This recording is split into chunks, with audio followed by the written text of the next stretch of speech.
Hello guys welcome back to my channel. आशा करी तुम्हारा सबाई खूब भालो आछो सुस्थ आछो। बाजारे किन्तु एखन अनेक धरनेर बीन्स किनते पाওয়া যায়, तार मध्य किन्तु एकटू बेছে निয়েই किन्तु बीन्सटा किनते होबे। तो देखतेই पाচ্ছো এখানে এইভাবে ভেঙে দেখে নিতে হবে যে বীজ ছাড়া যে বিনসগুলো আছে সেইগুলোই কিন্তু কিনলে বেশি খেতে সুস্বাদু লাগে। আজকে আমি তোমাদের সাথে সম্পূর্ণ নিরামিষ পদ্ধতিতে বিনসের একটা দারুণ রেসিপি শেয়ার করব।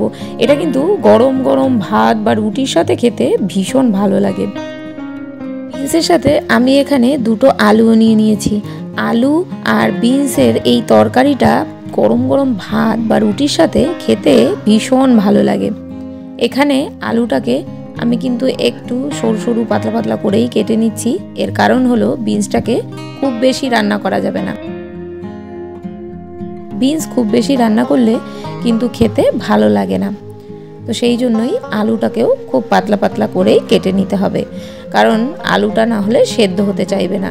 আর বিনসটা খুব বেশি সময় ধরে যেহেতু সেদ্ধ করব না, তো সেই জন্যই আলুটাকে খুব সরু সরু করে কেটে নিচ্ছি যাতে খুব সহজেই আলুটা সেদ্ধ হয়ে যায়।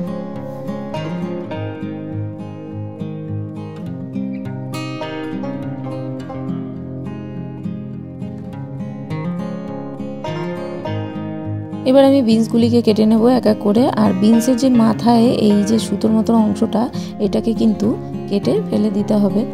তো বিনসটাকেও আমি লম্বা লম্বা করে যেহেতু কেটে নিচ্ছি, তো সেই জন্যই কিন্তু আলুটাকেও লম্বা লম্বা করে কেটে নিয়েছি।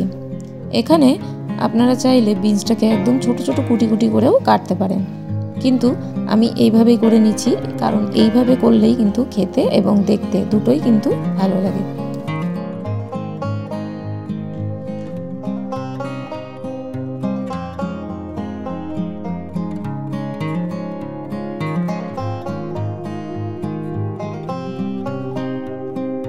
আলু আর বিনসটা কিন্তু কাটার আগেও একবার ধুয়ে নিয়েছি, আর কাটার পরে আর একবার ভালো করে ধুয়ে পরিষ্কার করে নিয়েছি।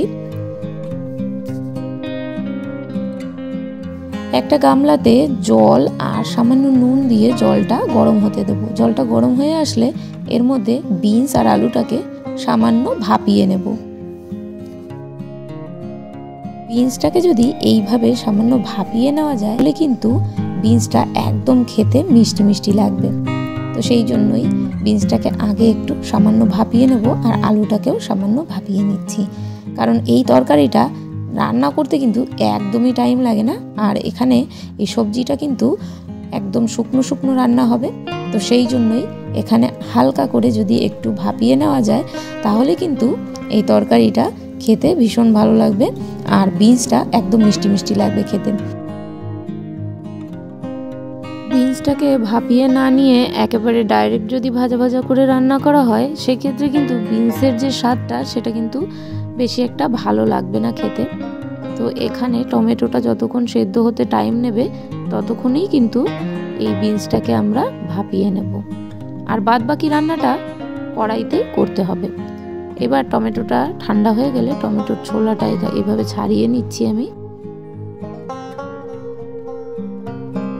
টমেটোটাকে ছাড়িয়ে নিয়ে এইভাবে হাতের সাহায্যে একটু ম্যাশ করে নেব। এক্ষেত্রে তোমরা কিন্তু মিক্সিও ইউজ করতে পারো। এদিকে আমি আর একটা কড়াইতে তেল গরম হতে দিয়ে দিলাম।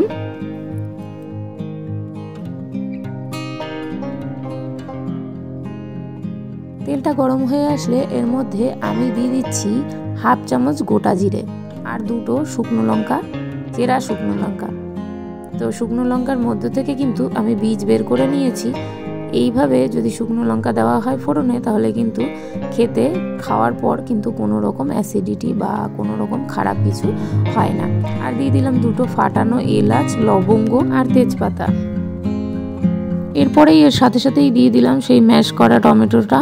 আর টমেটোটা একটু ভাজা ভাজা হওয়ার পরেই কিন্তু এর মধ্যে দিয়ে দেবো আদা বাটা। এখানে আমি হাফ ইঞ্চি পরিমাণ আদা আর কাঁচা লঙ্কা বেটে নিয়েছি। এটাই কিন্তু ভালো করে ভেজে নিতে হবে। আদার যতক্ষণ কাঁচা গন্ধটা না যাচ্ছে ততক্ষণই ভাজতে হবে। খুব বেশি ভাজলে আবার পোড়া পোড়া গন্ধ হয়ে যাবে। তো সেই জন্যই এখানে মশলাটাকে একটু সামান্য পরিমাণ কষিয়ে নিতে হবে, খুব বেশি কষানোর একদমই দরকার নেই। আদা বাটা তেলে দেওয়ার পর খুব বেশিক্ষণ কিন্তু নাড়াচাড়া করা যাবে না। খুব বেশিক্ষণ যদি ভাজা হয় তাহলে আদা বাটার যে টেস্টটা সেটা খারাপ হয়ে যাবে। এর জন্য আমি এখানে সামান্য পরিমাণ জল দিয়ে নিলাম। এবার আমি বাকি গুঁড়ো মশলাগুলো এর মধ্যে অ্যাড করব। আর এই জলটা দিলাম এর কারণ হলো আদা বাটাটা যাতে একদম পুড়ে না যায়। এবার দিয়ে দিয়েছি এর মধ্যে হলুদ দিয়ে একটু নাড়াচাড়া করে মিশিয়ে নেব। এবার আমি এর মধ্যে দিয়ে দিচ্ছি জিরে গুঁড়ি আর ধনে গুঁড়ি। জিরে গুঁড়ি, ধনে গুঁড়ি আর হলুদ গুঁড়ো মিশিয়ে খুব ভালো করে এর মধ্যে কিন্তু মশলাটা আমি কষিয়ে নেব। আর এর মধ্যে কিন্তু আমি সামান্য নুনও দিয়েছি, কিন্তু সেই ভিডিওটা স্কিপ হয়ে গেছে, আমি ভিডিওটা রেকর্ডিং করতে পারিনি। তো এর মধ্যে অবশ্যই নুন দিতে হবে। তো নুন দিয়ে আমি খুব ভালো করে যতক্ষণ না মশলার গা থেকে তেল ছেড়ে বেরিয়ে আসছে ততক্ষণ কিন্তু খুব ভালো করে কষিয়ে নিচ্ছি। তো এবার দেখতেই পাচ্ছ মশলা কিন্তু খুব ভালোভাবে কষানো হয়ে গেছে, কড়াইয়ের গায়ে কিন্তু এভাবে ধরে যাচ্ছে। তখনই কিন্তু এটাকে খুব ভালো করে নাড়াচাড়া করে এর মধ্যে এই যে ভাপানো হলুদ আর বিনসটা দিয়ে দেব। হলুদ আর বিনসটা দিয়ে খুব ভালো করে কিন্তু নাড়িয়ে নিতে হবে, না হলে নিচে যে মশলাটা সেই মশলাটা কিন্তু ধরে যাবে। এটাকে খুব ঘন ঘনই নাড়তে হবে। তরকারিটা শুকনো শুকনো রান্না হবে, এই জন্যই এখানে কিন্তু একটু ঢেকে ঢেকে তরকারিটাকে বারবার নাড়াচাড়া করে রান্না করে নিতে হবে।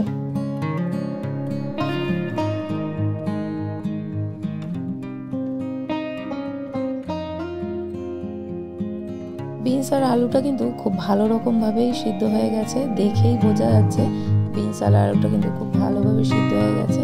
আর যেহেতু ভাপানো হয়েছে সেই জন্য বিনস আর আলুর কালারটা কিন্তু দেখতে ভীষণ ভালো লাগছে। আর তরকারি কিন্তু রান্নার একদম শেষের পথে, তো সেই জন্য এর মধ্যে দিয়ে দিচ্ছি ধনে পাতা। বেশ অনেকটা পরিমাণ ধনে পাতা দিয়ে দিলাম। এবার আর একটু সময় নাড়াচাড়া করে তরকারিটাকে সব কিছুর সাথে একটু মিশিয়ে নিচ্ছি। আলুটাও একটু ভাঙা ভাঙা হয়ে গেছে, তো তরকারিটা একটু শুকনো শুকনো মতন হয়ে গেছে, দেখতেই পাচ্ছ।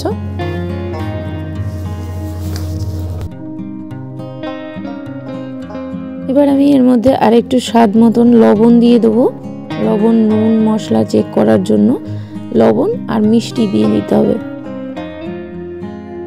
এদিকে আমি কিছু কড়াইতে কাঁচা বাদাম ভেজে নিয়েছিলাম, সেই কাঁচা বাদামটাই কিন্তু মিক্সিতে গুঁড়ো করে নেব। আর এই তোমরা চাইলে বাদামের ছোলা কিন্তু ছাড়িয়ে নিতে পারো, আমি ছোলা ছাড়িয়ে নিলাম না, এইভাবেই গুঁড়িয়ে নিয়েছি। আর এই গুঁড়ো যে বাদামটা দেওয়ার পরেই কিন্তু এই তরকারিটার টেস্ট 3 গুণ হয়ে যায়। তো এই তরকারিটা গরম গরম ভাতের সাথে এইভাবে শুকনো শুকনো খেতে ভীষণ ভালো লাগে মেখে। আর যদি রুটির সাথে খাওয়া হয় তাহলে সেক্ষেত্রে কিন্তু আর একটু জল জল বা জলা জলা শুকনো শুকনো গ্রেভি মতন রাখা যেতে পারে, বা এইভাবে শুকনো শুকনোভাবে খেলেও কিন্তু মন্দ লাগবে না, রুটির সাথে খুবই ভালো লাগবে। টিফিনে বা টিফিন বক্সের মধ্যে এইভাবে রুটির তরকারি করে দিলে কিন্তু ভীষণ ভালো লাগবে, বাচ্চারা কিন্তু চেটে পুটে খেয়ে নেবে। আর লাস্টে দিয়ে দিলাম গরম মশলা স্বাদের জন্য, আর একটু স্বাদ বাড়ানোর জন্য তোমরা চাইলে ঘিও অ্যাড করতে পারো, আমি শুধু গরম মশলাই দিলাম। আর লাস্টে একটু নুন মিষ্টি দিয়ে নামিয়ে নিতে হবে। এই তরকারিটা কিন্তু খেতে ভীষণ ভালো লাগে। বিনস আলুর সবজিটা খেতে যেমন ভালো লাগে তেমনি কিন্তু পুষ্টিকরও। তো সেই জন্য আমি তোমাদের কাছে রিকোয়েস্ট করব এই সবজিটা বাড়িতে একবার বানিয়ে ট্রাই করতে। আশা রাখছি তোমাদেরও ভালো লাগবে। তো আজকের মতন ভিডিওটা এখানেই এন্ড করলাম। সবাই ভালো থেকো, সুস্থ থেকো।